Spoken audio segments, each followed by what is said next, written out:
So now we're going to talk about how we can address barriers to housing. And this is looking at two topic areas that came up as a result of the engagement that we've done so far. Those two topics are around the financial impacts of housing on municipalities, and also strategies for effective outreach and engagement. So first, we will have Doug Howgate, who is from the Massachusetts Taxpayers Foundation, and he is going to talk about municipal finances and talking about ways that may actually challenge some of the common perceptions that people have, but also offer some insights into planning for growth that supports sustainable municipal budgets. So without further ado, Doug.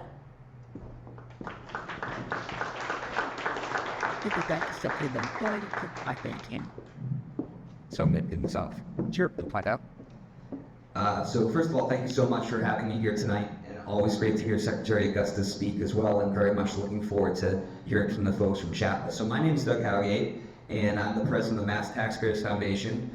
And I know we want to have a lot of time for conversation at tables and everything, so I'm going to go through this relatively quickly. What I'm going to talk about here today, so Mass Taxpayers Foundation, we're a nonprofit, nonpartisan think tank that looks at issues that relate to the long-term fiscal health and economic vitality of the Commonwealth, right? A lot of state budget issues, municipal budget issues. And so one of the things we've started to do engage more in is housing policy, because as the Secretary said, as you all know, it's so critical to our long-term future. And one of the things that we kind of just did some initial preliminary analysis on that you're going to see today is trying to get at some of the myths you hear about what does new housing development, what does new multi-unit housing development mean for municipal finance, right?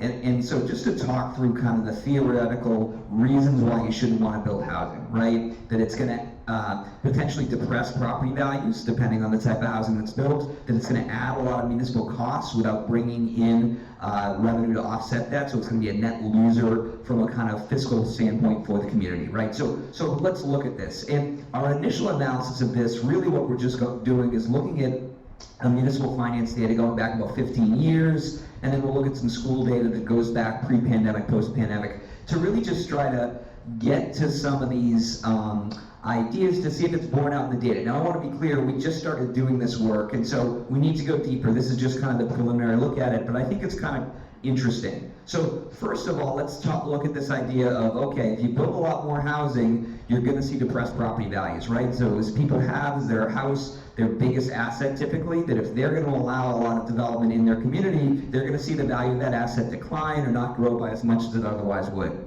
So one of the ways we wanted to look at that is say, let's take two communities that started with basically the exact same populations 15 years ago and went in two very different directions in terms of population growth. So we picked Dartmouth, Massachusetts and Shrewsbury here, and what you see is they both had populations just around 33,000 in 2007. Shrewsbury grew a lot, Dartmouth did not. And then when you look at what happened to assess home values, now Shrewsbury started off from a higher place than did Dartmouth, but what do you see? You see a much greater appreciation of home values in Shrewsbury than you do in Dartmouth. Now again, this is just this is proof of concept, two towns that we picked just because they had kind of the right profiles, so let's dig a little deeper, right? So what we did to dig a little deeper is let's take every community in the Commonwealth with a population between 20 and 40,000, let's divide them into two groups, the group that grew the most and the group that grew the least most, right? And in many cases declined. And then let's look at things like property values. Let's look at home value, let's look at tax levy, property taxes as a share of income, all of those things, and let's see what we see. And I want to be clear, what we're looking for here is a negative impact of growth, right? That's the argument, that we're going to see a negative impact of growth. So first of all, let's just look at what happens in the total tax levy. In the blue bar are the communities that are high growth, yellow bar communities that are not high growth. And what we see is that the tax levy in the growth communities grew by more than the tax levy in the non-growth communities. That makes sense, right? They grew. But now let's look at property taxes as a share of income in these two cohorts, right? And here you see something a little different. Now the property taxes as a share of income were a little higher in the pro-growth communities earlier on than the other communities, but the property taxes as a share of income actually grew faster in the communities that didn't grow, right? So they were being asked to contribute more of their income towards property taxes in terms of rate of increase than the communities that grew by a lot. And the differences aren't major, but certainly what you don't see is a faster rate of increase for property taxes as a share of income in their growth communities. And then here we look at, the change in value of a home in those communities.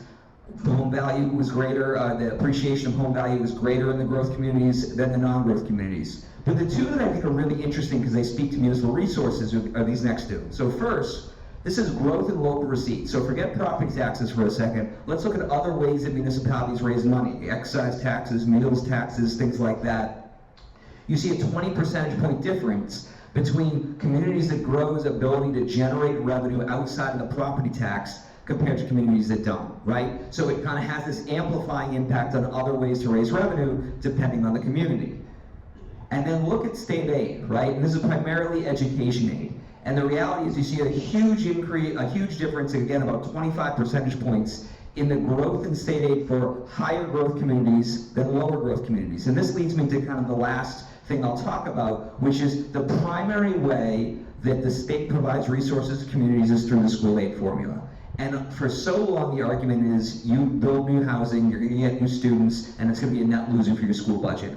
And the data simply do not bear that out anymore. Because guess what? The way the resource-constrained state provides school aid to communities is based on how many kids you got, right? And if you don't have growing enrollment, you're not getting new money from the state. And guess what? Your local requirements are still growing. So just to bear that out, and we'll share these slides. 320 school districts in Massachusetts. 200 are what are called minimum aid communities. That means they get the minimum level of new state aid from the Commonwealth. Those communities had their enrollment decline in total by 4,000 students between 2024 and 2025. You have 100 districts that you're getting additional state aid, more than the minimum from the Commonwealth. Those are the districts whose enrollments grew by 4,000 students, right? Look at the difference in the increase in state aid. For the growth communities, $250 million in new state aid. For the non-growth communities, 14 million, right? So like 20 times difference, right? And look at though, in terms of change in required local contribution, what is the state asking those communities to increase in terms of their local contribution? It's higher for the no-growth communities than the high-growth communities. I don't have time, we could set up another time for me to talk about how this aid formula works, whether we like it, whether we don't, but this is how it works, folks, okay? So, let's now compare two communities again to just see this in action, right? So let's look at two communities that start with similar levels of school enrollment. We picked Arlington and Braintree that are going in different directions in terms of student population. So again, Arlington and Braintree, pre-pandemic, both 5,600 kids or so. Arlington is a high growth community, Braintree has not been a high growth community. And folks may have read about both of these communities have been through municipal challenges, municipal finance challenges in recent years. Change in state aid. So you see the difference. So Arlington grew by 200 kids, Braintree lost 400 kids or so. Arlington state aid grew by $6.9 million. Braintree's also grew by 2.8, right? That's a $4 million difference to their school budget from state aid, right? But let's look at what the required local contribution went up in those two communities, right? How much more are we asking the community to contribute? Basically the same, right? The contribution increase in Braintree went up by basically the same amount that it went up in Arlington, because the formula at the end of the day is dedicating new aid to places where enrollment is growing.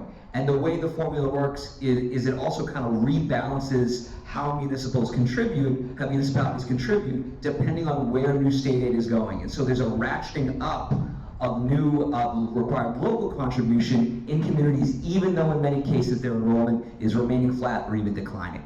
So the practical reality is, whether you're talking about home values, whether you're talking about state aid, kind of whatever you're talking about, the idea that new growth, new students, new enrollment is a kind of drag on municipal finances is simply not true. Maybe it was, I don't think it was probably ever true, maybe it was truer 40 years ago. It is not true today, and it's not going to be true next year either. And so that's what we want to talk about here, and I'm sure we'll take questions when we do the panel. Thank you.